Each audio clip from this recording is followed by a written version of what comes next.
Hello everyone and welcome back to the hobby. Today we're going to be focusing on some of the Pokemon cards moving in May 2024. We will be mixing it up today as we have been focusing primarily on the Sword and Shield era, but we will be throwing in some Scarlet and Violet Pokemon cards into the mix as well to see which cards we want to potentially buy, which cards we want to hold, and maybe some cards that are just lying around that are best to offload right now. Kicking it off with Giratina V, of course the Lost Origin booster box is now sold out in the Pokemon Center, which has probably helped this card spike up a little bit further. Current market price is around the $390 mark, and it's probably going to exceed $400 soon. Looking at some of the recent sales on a PSA 10 on this one, you're looking at an average of around $900. That's just about a $200 increase from about 2 weeks ago when we looked at this card. So it's really climbing. Again, difficult card to pull. Obviously the condition has to be good when we pull it as well, and then to grade it into a PSA 10, it's quite difficult. This card is now the second most expensive card in the Sword and Shield era, just behind the Moonbreon, and in my opinion I don't think it will surpass the Moonbreon, but it's definitely going to stick around that top 4 mark,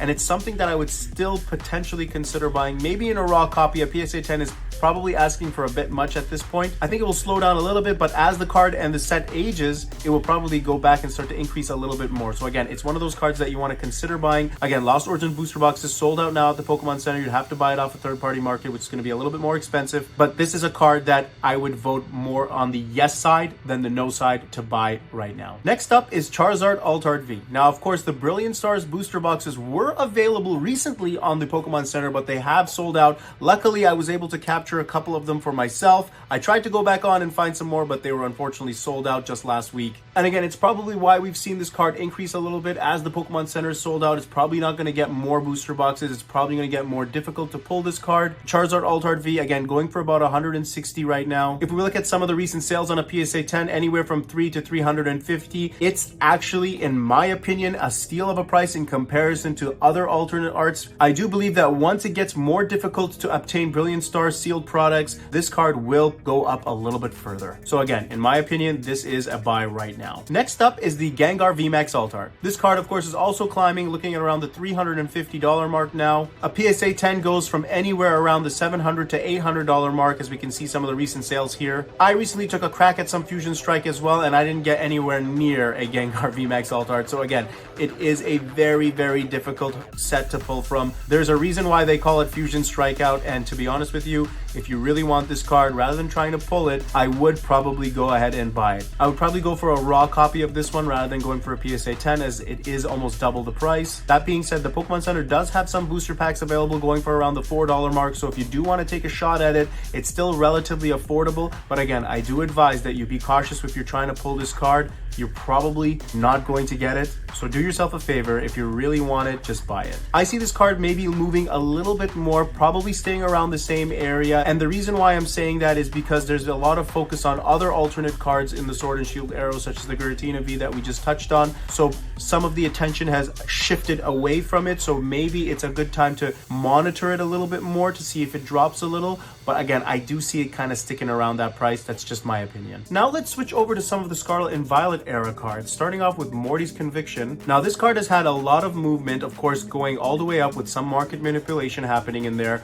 I personally think with what it's going at right now, as you can see, it has dipped a little bit, going for around the $60 mark. I would still personally hold off on buying this card. Just again, let's hold off a little bit longer to see what happens. Again, it is just an illustration rare, still a rare card, but I think I would hold off on buying it right now. It's still a little bit pricey. I can see this card going back down to around the $25 to $30 mark. And then, yes, I would buy it and keep it hold. Personally, I don't even think I would go for a PSA 10 on this card. I don't even want to look at that. Looking at some of the recent sales, averaging around the $60 to $80 mark. Again, pretty much what TCG Player was saying. Now, again, I probably wouldn't want to have this card graded, but I would like to have it in my collection, that's for sure. So again, right now, my opinion, just hold off on it. Next up is Roaring Moon. Now, the reason why I want to talk about this card is because if we can look at the chart here, it's actually been pretty flat, maybe a little bit of up and down here and there, but it's generally been around the $50, $55 mark for the past few months now. And I feel like it's not really moving that much because there's been a lot of attention on the Sword and Shield era, which has kind of left this card to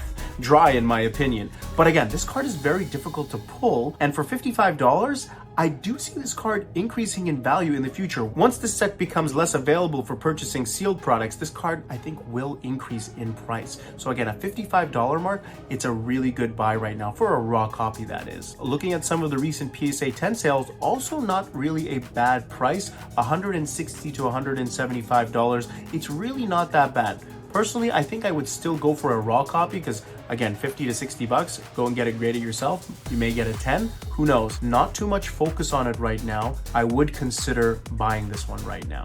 Next up is Mew EX from Paldean Fates. Now, this is a really cute looking card, and the price has dropped since it released. Looking at around the $130 mark when it was first out, now we're trading around the $80 mark. I don't know if this card will drop any further, but if you really like Mew and you want to add this card to your collection, $80 is not a bad price. Looking at some of the PSA 10 sales, again, you're looking around the $250 mark. Again, not a bad price, not a bad card, especially if you really like Mew. Again, it's a blue Mew. For those of you who like shiny Mew, this is one of them. Personally, I would probably go and buy the Shining Mew, the Japanese one from the Korra set. But again, if it's a Mew that you like, it's definitely something that you want to look at. And again, the reason why I'm touching on it today is because about a $50 drop since it came out. We don't know if it's going to increase again or drop further. Personally, if you're happy with an $80 price mark, I would go for it. Personally, I think I would purchase this card at $80 as well. I don't think I'd go for a PSA 10, just a raw copy. And that's because I think it will trickle back up a little bit after all the sealed products are sold out. Now, of course, there have been a lot of crazy prices in the Sword and Shield era cards. Here's one that's in the Scarlet and Violet era, the Magikarp from Paldea Evolved. Now, over the past month, this card has been staggering at around $100 raw, of course. But if we look at some of the recent PSA 10 sales, it is going for $600. This is insane. I personally do not think that it's worth $600. I would rather just buy a Shining Magikarp from back in the Neo days, in my honest opinion. Is it a nice card? Yes, it is. If there's one thing I would change, I would probably make that Magikarp a golden Magikarp or a shiny Magikarp, and then maybe I would say this card is worth $600.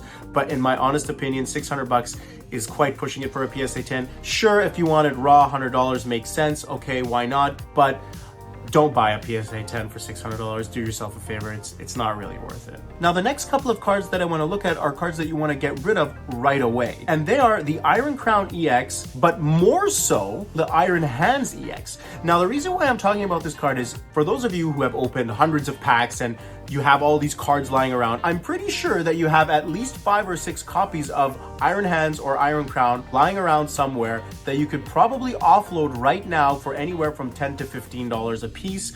I personally did that with Iron Crown EX. That's why I'm talking about Iron Crown EX. More so, again, I want you to focus on the Iron Hands because that's what you can do with. I literally was looking through my piles and I said, oh, I have these 4 or 5 Iron Crown EXs, and I saw the price. It was going for around $14 or $15 at that time. I literally posted them on eBay and boom, they sold right away. The reason why is because those cards are really playable right now, and once they get out of rotation, they're not going to be worth more than a quarter. So again, if you have these cards lying around, post them on eBay, go to your local shop. You can probably get 70% for them at the least. But you know what? I would rather just get rid of these Iron Hand EXs right now and buy myself, I don't know, an ETB or something sealed and just keep it or open it or whatever, because in a few months or a year, this card's not going to be worth anything more than a quarter. Not so much the Crown EX anymore. I think that one's kind of died out a little bit. But again, the Iron Hands EX, if you do have it, sell it. Switching gears to Charizard EX now. This one's going for around $110. Again, it hasn't really moved much in the past month after it had that little dip. Looking at some recent sales on a PSA 10, anywhere from around the $250 to $300 mark. Again, not bad, not a bad price.